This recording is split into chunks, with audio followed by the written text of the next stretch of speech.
Welcome to inside story. గెలిచింది 8 మంది, అందులో ఒకరు పక్కకుండిపోయారు. ఇక మిగిలిన 7గురైన సూపర్ బా అంటే అదే లేదు. మనం మాట్లాడుతున్నది తెలంగాణ బీజేపీ ఎమ్మెల్యేల గురించి. ఒక్కో శాసనసభ్యుడిది ఒక్కో తీరు. ఒకరు ఉత్తర తెలంగాణ, దక్షిణ తెలంగాణ అంటే, ఇంకొకరు మమ్మల్ని తెలంగాణ నుంచి విముక్తి చేసి మహారాష్ట్రలో కలిపేయండి హాట్ కామెంట్స్ చేస్తారు. శాసనసభలో కమలం పార్టీ సభ్యుల వ్యవహార శైలి అర్థం కాక జుట్టు పీక్కునే పరిస్థితి ఫ్లోర్ లీడర్దే. అసలు బీజేపీ శాసనసభ్యులకేమైంది?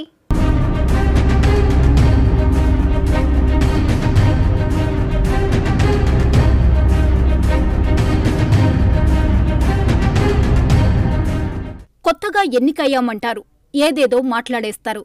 అసెంబ్లీ అంటే గౌరవం ఉండేది అంటారు. పేకాట క్లబ్తో పోలుస్తారు. ఒకరు ఉత్తర తెలంగాణకు అన్యాయం జరుగుతోందని ప్రాంతీయవాదాన్ని నెత్తినేసుకుంటే, మరొకరు తమని ఏకంగా మహారాష్ట్రలో కలిపేయాలని పంచాయతీ పెట్టుకుంటారు.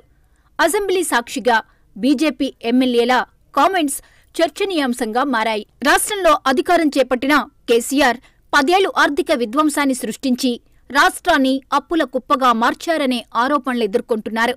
అదే దారిలో రాష్ట్రంలో మళ్లీ ప్రాంతీయవాద అంశాన్ని తెరమీదకు తెచ్చేందుకు బీజేపీ ప్రయత్నం చేస్తోందా అనే అనుమానాలు వస్తున్నాయి. ప్రాంతీయ అసమానతలపై అసెంబ్లీ వేదికగా బీజేపీ శాసనసభ్యులు మాట్లాడుతున్న తీరు చర్చనీయాంశంగా మారుతున్నాయి. ఒక్కో నేత ఒక్కో నినాదంతో ముందుకు వెళ్తున్నారు. బీజేపీ సభ్యుల వ్యాఖ్యలు చూస్తుంటే తెలంగాణలో మళ్లీ ప్రాంతీయవాదం చెలరేగుతోందా అనే ఆసక్తికర చర్చ జరుగుతోంది. కేసీఆర్ ఆర్థిక దోపిడీ విధానాల తీరువల్లే ఈ ప్రాంతీయ అసమానతలు పురుడు పోసుకుంటున్నాయని పొలిటికల్ సర్కిల్స్లో చర్చ జరుగుతోంది.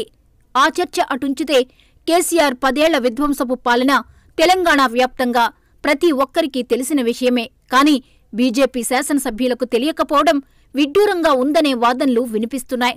దీంతో తెలంగాణలో మళ్లీ కొత్తగా రెచ్చగొట్టే ఉద్యమాలకు కాషాయ, గులాబీ పార్టీల శ్రేణులేమైనా స్కెచ్ వేస్తున్నాయా అనే మాట వినిపిస్తోంది.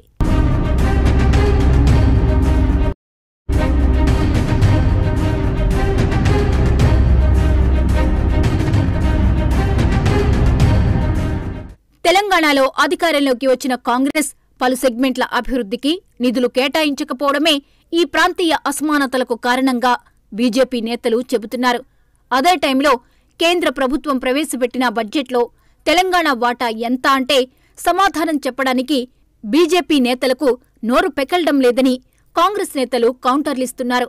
సీఎం రేవంత్ రెడ్డి సొంత జిల్లాకు మాత్రమే నిధులు కేటాయిస్తున్నారని, మిగతా జిల్లాలు తెలంగాణలో లేవా అని బీజేపీ శాసనసభ్యులు విమర్శిస్తున్నారు. 10 ఏళ్లు ఉత్తర తెలంగాణ కోసమే శ్రమపడిన కేసీఆర్ కుటుంబాన్ని దక్షిణ తెలంగాణకు, అందులో వలసల జిల్లా పాలమూరుకు అన్యాయం చేస్తున్నారని ఏ ఒక్క బీజేపీ నేతైనా ప్రశ్నించారా?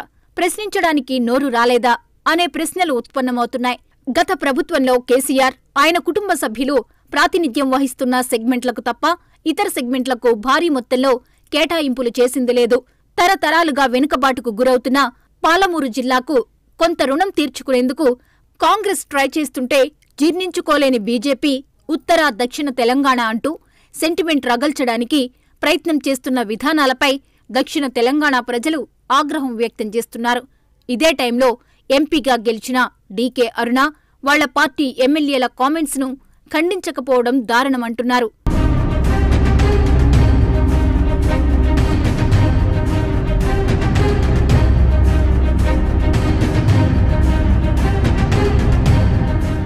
తాను ఉత్తర తెలంగాణ బిడ్డనని, ఉత్తర తెలంగాణకు అన్యాయం జరుగుతోందని ఆర్మూరు ఎమ్మెల్యే చెప్పుకొస్తే, సిర్పూర్ ఎమ్మెల్యే హరీష్ బాబు చేసిన వ్యాఖ్యలు నెక్స్ట్ లెవెల్. ఆయన కామెంట్స్ కూడా తెలంగాణ వ్యాప్తంగా సంచలనంగా మారాయి. బడ్జెట్ కేటాయింపుల్లో తమ ప్రాంతంపై రాష్ట్ర ప్రభుత్వం చిన్నచూపు చూపించిందన్నారు. తమ జీవన ప్రమాణాలు మెరుగవ్వాలంటే నిధులు పెంచి కేటాయించాలని, లేదంటే తమను మహారాష్ట్రలో కలపాలని సంచలన కామెంట్లు చేస్తున్నారు.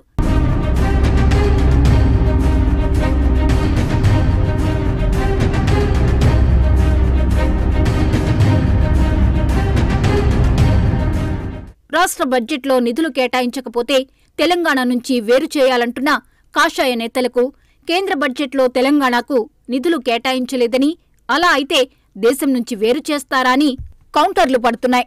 10 ఏళ్లలో ఆర్మూర్, సిర్పూర్ నియోజకవర్గాలు వెలిగిపోయాయి. కేవలం 6 నెలల్లోనే ఆగమయ్యాయా అంటూ కాంగ్రెస్ శ్రేణులు ప్రశ్నిస్తున్నాయి. కేసీఆర్ పాలనలో రైతు బంధు, రైతాంగానికి ఉచిత విద్యుత్ వంటి పథకాల అమలుతో బోర్డర్కు సమీపంలో ఉన్న మహారాష్ట్రకు చెందిన పలు గ్రామాలను తెలంగాణలో కలపాలనే డిమాండ్లు వచ్చాయని నాడు గులాబీ నేతలు చెప్పుకున్నారు. సేమ్ సీన్ కాంగ్రెస్ ప్రభుత్వ వైఫల్యం చెందిందని, అందుకే తెలంగాణకు చెందిన గ్రామాలను మహారాష్ట్రలో కలపాలని బీజేపీ చేస్తున్న డిమాండ్ల వెనుక కేసీఆర్ ఉన్నారనే చర్చ సైతం జరుగుతోంది.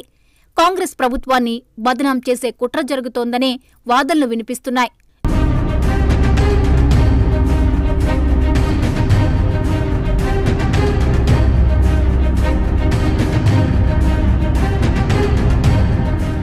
ఇక కామారెడ్డి ఎమ్మెల్యే వెంకట రమణారెడ్డి రూటే సెపరేటు. ఇద్దరు ముఖ్యమంత్రి అభ్యర్థుల మీద కామారెడ్డిలో గెలిచాననే ధీమా ఒంటినిండా కనిపించేలా వ్యవహరిస్తారని అంటారు. అసెంబ్లీ పేకాట స్థావరం అనే అభిప్రాయం ఉన్నప్పుడు పోటీ ఎందుకు చేయాలనే విమర్శలు వస్తున్నాయి. గెలిచిన 8 మంది 8th వండర్గా నిలుస్తున్నారనే మాట వినిపిస్తోంది. గెలిచిన 8 మందిలో రాజాసింగ్ శాసనసభ సమావేశాలకు డుమ్మా కొడుతున్నారు. ఏలేటి ఫ్లోర్ లీడర్షిప్ను వ్యతిరేకిస్తున్నారు.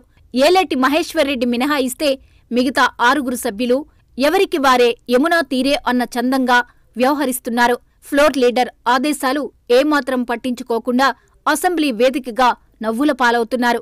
శాసనసభలో బీజేపీ ఎమ్మెల్యేల ప్రసంగాలు పార్టీ రాష్ట్ర నాయకత్వానికి తెలిసే మాట్లాడుతున్నారా, లేక రాష్ట్ర నాయకత్వమే ప్రాంతీయ తత్వంతో మాట్లాడాలని తీర్మానం చేసిందా అనే చర్చ కూడా అసెంబ్లీ బయట నడుస్తోంది.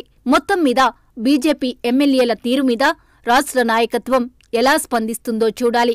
వారి తీరు పార్టీకి లాభం తెచ్చిపెడుతుందా, తీరని నష్టం మిగుల్చుతుందా అనేది చూడాలి.